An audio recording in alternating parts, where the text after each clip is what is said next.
शुरुआत करते हैं आपके पसंदीदा शो तेजस 24 की। और शुरुआत हो रही है इस वक्त की बड़ी खबर के साथ।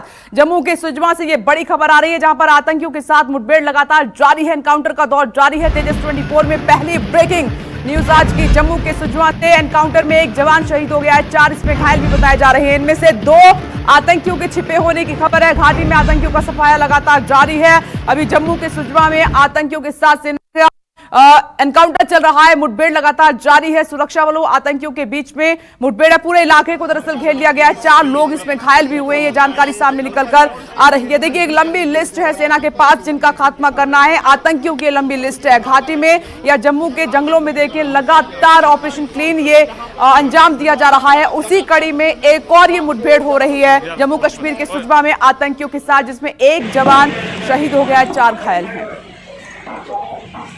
हमने एरिया को कॉर्डन ऑफ किया था। हमें सूचना मिली थी कि यहाँ आतंकवादी कुछ छिपे हैं जो यहाँ पे कुछ हरकत करना चाहते हैं, तो उस पर हमने कॉर्डन ले किया था। सुबह कॉर्डन पे फायरिंग आई है, जिसमें सिक्योरिटी फोर्स का एक जवान शहीद हुआ है और 4 और जख्मी हैं।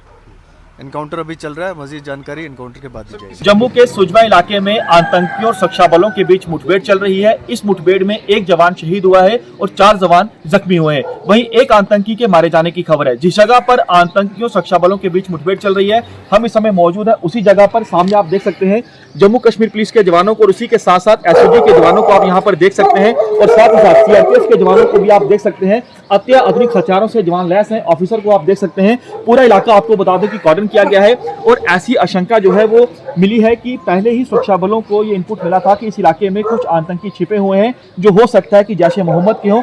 उसी सूचना के आधार पर इस इलाके को कॉर्डन किया गया और आतंकियों की ओर से फायरिंग की गई। उसी फायरिंग में जो है एक जवान शहीद हुआ है और कुछ जवान घायल हुए हैं। यहाँ पर सीआरपीएफ के जवान ऑफिसर, इनसे ऑफिसर से बातचीत करते हैं। सर, अभी क्या करंट सिचुएशन है?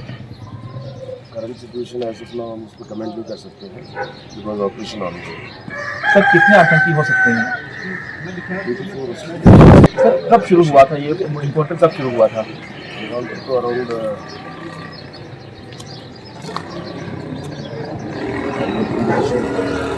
अभी सर चल रहा है, हम लोग भी जस्ट पहुँचे। अच्छा, तो आप सुन सकते हैं ऑफिसर को सीआरपीएफ के, जिनका कहना है कि हो सकता है कि 3 से 4 आतंकी हो सकते हैं। पूरे इलाके को कॉर्डन किया गया है। कोशिश सिक्योरिटी फोर्सेस की यही रहेगी कि जितनी जल्दी हो सके जितने भी आतंकी हैं उन आतंकियों को मौत के घाट उतारा जाए। कैमरामैन निखिलेश के साथ पंकज शर्मा, न्यूज़ 24 जम्मू। अब आगे बढ़ते हैं, एक और बड़ी खबर का जल्दी से रुख कर लेते हैं। गुरु तेग बहादुर के प्रकाश पर्व पर दिल्ली में भव्य आयोजन।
appetite. Don't leave me here high and dry.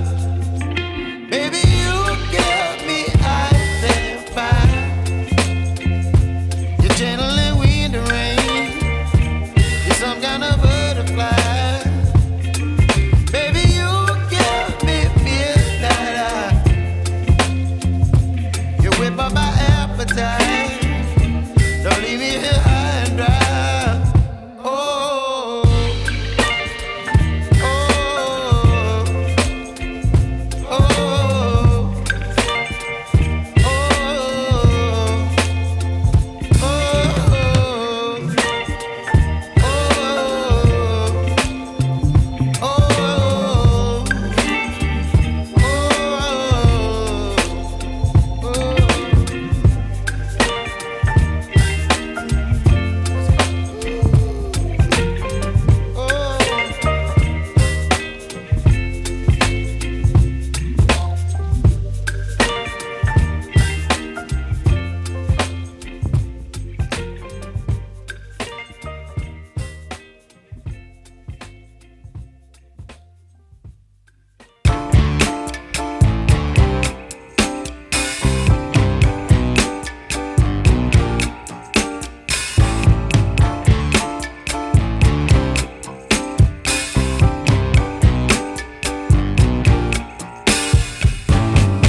से पहले से ही शांति व सौहार्द बनाए रखने हेतु शपथ पत्र दाखिल करवाए। सीएम ने आदेश दिया है कि प्रशासन में प्रत्येक स्तर पर कानून व्यवस्था बनाए रखने के लिए जवाबदेही तय की जाए।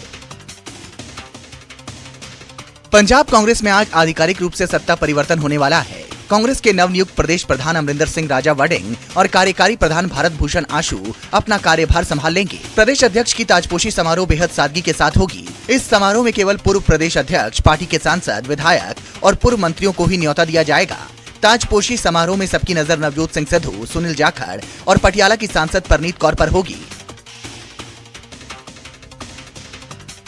एक और बड़ी खबर का जल्दी से रुख कर लेते हैं। कांग्रेस से जुड़ी हुई इस वक्त की सबसे बड़ी खबर, सूत्रों का दावा है कि चुनावी रणनीतिकार प्रशांत किशोर 29 अप्रैल को कांग्रेस में शामिल हो सकते हैं। दावा यह किया जा रहा है कि प्रशांत किशोर के पार्टी में शामिल करने पर कांग्रेस के अंदर सहमति बन गई है। आपको बता दें कि कांग्रेस के सीनियर नेताओं और पीके के बीच कई दौर की बातचीत हो चुकी है। उसके बाद 29 अप्रैल की तारीख सूत्रों के हवाले से सामने निकल कर आई है कि आधिकारिक तौर पर पीके जो है कांग्रेस को ज्वाइन कर सकते हैं।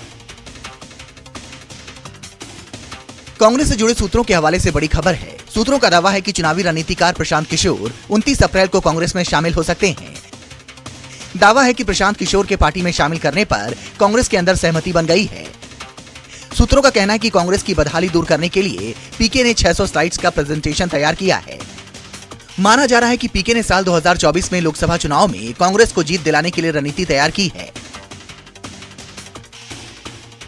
शाहजहांपुर में सपा नेता रोशन लाल वर्मा की अवैध इमारत पर योगी सरकार का बुलडोजर चल गया। इस दौरान भारी संख्या में पुलिस बल मौजूद रहा। प्रशासन ने 2 बुलडोजर से अवैध निर्माण को ध्वस्त कर दिया। आरोप है कि कब्जे की जमीन पर रोशन लाल वर्मा ने अवैध तरीके से अस्पताल बना दिया था। आपको बता दें कि विधानसभा चुनाव से पहले पूर्व विधायक रोशन लाल वर्मा ने स्वामी प्रसाद मौर्य के साथ बीजेपी छोड़कर सपा का दामन थामा था। यूपी में भूमाफियाओं के अवैध कब्जे पर योगी सरकार का बुलडोजर लगातार कहर बरपा रहा है। ताजा मामला मुजफ्फरनगर का है, जहां ग्राम समाज की 3 बीघा जमीन पर बुलडोजर चलाकर अवैध कब्जे से मुक्त किया गया। प्रशासन ने 3 करोड़ के अवैध कब्जे पर बुलडोजर चलाया है, जहां बांस बल्लियों का काम किया जा रहा था। पुलिस प्रशासन ने जमीन पर बुलडोजर चलाकर जमीन को कब्जाधारियों से मुक्त करवाया। यूपी में अवैध कब्जों पर प्रशासन की बुलडोजर कार्रवाई से भूमाफियाओं में हड़कंप मचा है।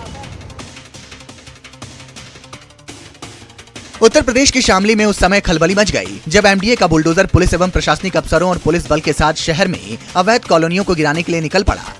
127 बीघा जमीन पर काटी गई अवैध कॉलोनी पर अवैध अतिक्रमण को हटाया गया, जिससे अवैध रूप से कॉलोनी पर प्लॉटिंग करने वालों में हड़कंप मच गया। शामली जनपद में आधा दर्जन से ज्यादा कॉलोनियों को अवैध तरीके से अधिग्रहित कर लिया गया है, जिस पर प्रशासन की बुलडोजर कार्रवाई लगातार जारी है। यूपीएमपी और गुजरात के बाद अपराधियों के खिलाफ बुलडोजर मॉडल अब बिहार में भी देखने लगा है। बिहार के बक्सर जिले में हत्यारोपियों के घर को पुलिस ने बुलडोजर से तोड़ दिया। बक्सर के बेगनगोला थाने के पोखरा गांव में पुलिस ने बुलडोजर से एक्शन किया। दरअसल इस गांव में जमीन के विवाद में रंजिश में एक किशोर की हत्या कर दी गई थी और आरोपी फरार थी। मामले में कोर्ट के आदेश के बाद पुलिस ने 5 आरोपियों के घर की कुर्की की। इस दौरान पुलिस ने आरोपियों के घरों के अवैध हिस्से को ढहा दिया। पुलिस के इस एक्शन की चर्चा हो रही है। अब बिहार में अवैध कब्जे वाली जमीन पर सरकार का बुलडोजर चलेगा। बिहार सरकार ने कड़ा फैसला लेते हुए लोगों को चिन्हित करना शुरू कर दिया है जो सरकारी जमीन पर अवैध रूप से कब्जा जमा रहे हैं। बिहार के राजस्व एवं भूमि सुधार मंत्री राम सूरत राय ने यह ऐलान किया है कि ऐसे लोगों को बख्शा नहीं जाएगा। जैसे भी खाली हो, बुलडोजर चला के हो, जेसीबी हो, चाहे वो ट्रैक्टर हो, ड्रिल मशीन हो, उसे सभी पक्के इमारतों को ढहाने का काम करेगी और साथ साथ उनके साथ न्याय भी होगा। तेजस्वी यादव ने बुलडोजर अभियान को लेकर बीजेपी पर निशाना साधा है। बिहार में नेता प्रतिपक्ष तेजस्वी यादव ने बुलडोजर अभियान को लेकर बीजेपी पर निशाना साधा है। तेजस्वी ने मांग की है कि सीमा पर चीन के अतिक्रमण पर भी बुलडोजर चलाया जाए। चीन जो है हमारे देश में क्षेत्र के अंदर घुस करके, हमारे देश की सीमा के अंदर घुस करके 2 गांव जो है वो बसा लेता है, उस पर कोई कार्रवाई नहीं की जाती। पश्चिम बंगाल के 2 दिवसीय ग्लोबल समिट में सीएम ममता बनर्जी भी शामिल हुई। इस ग्लोबल समिट में कुल 137 MOU साइन हुए। मुख्यमंत्री ममता बनर्जी ने कहा कि इस बिजनेस समिट में 3 करोड़ 42 लाख से ज्यादा का प्रस्तावित निवेश किया गया। सीएम ने साथ ही दावा किया कि इससे राज्य में और 40 लाख नौकरियां पैदा होंगी। इस दौरान उन्होंने कहा कि हमें पूरे विश्व से अपना रिश्ता मजबूत करने की जरूरत है, तभी हमारा व्यापार बढ़ेगा। हमें लोगों को डराना नहीं बल्कि अपनी जिम्मेदारी निभाना है। एक और बड़ी खबर का रुख कर लेते हैं। तेजस 24 में एक और ब्रेकिंग न्यूज। एनसीपी नेता नवाब मलिक पर ईडी का शिकंजा। विशेष अदालत में 5000 पेज की चार्जशीट दायर की है। ईडी की चार्जशीट में दाऊद के परिवार से जमीन खरीदने और पैसों की हेराफेरी तक की बात कही गई है। बता दें, नवाब मलिक को इस मामले में पहले ही गिरफ्तार किया जा चुका है। वहीं ईडी ने यह भी कहा कि नवाब मलिक का परिवार जांच में सहयोग बिल्कुल नहीं कर रहा है। ईडी ने विशेष कोर्ट से कहा है कि नवाब मलिक के बेटे आमिर मलिक और फराज मलिक कई बार समन भेजने के बाद भी ईडी के सामने पूछताछ के लिए पेश नहीं हुए हैं।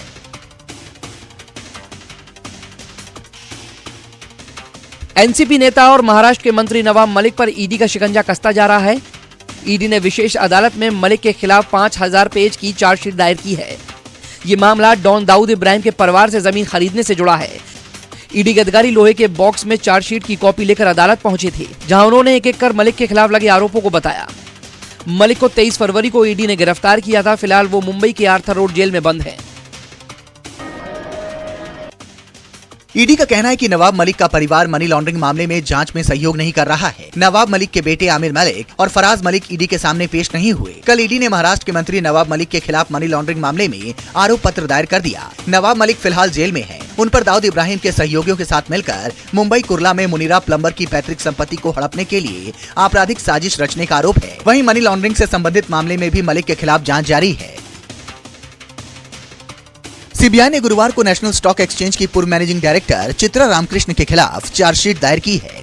इसके साथ सीबीआई ने एक्सचेंज के पूर्व ग्रुप ऑपरेटिंग ऑफिसर आनंद सुब्रमण्यम के खिलाफ भी चार्जशीट फाइल की है। आरोप है कि देश के प्रमुख खरीद बिक्री के केंद्र नेशनल स्टॉक एक्सचेंज के कुछ ब्रोकरों को ऐसी सुविधा दे दी गई थी जिससे उन्हें दूसरे के मुकाबले शेयरों की कीमतों की जानकारी कुछ पहले मिल जाती थी।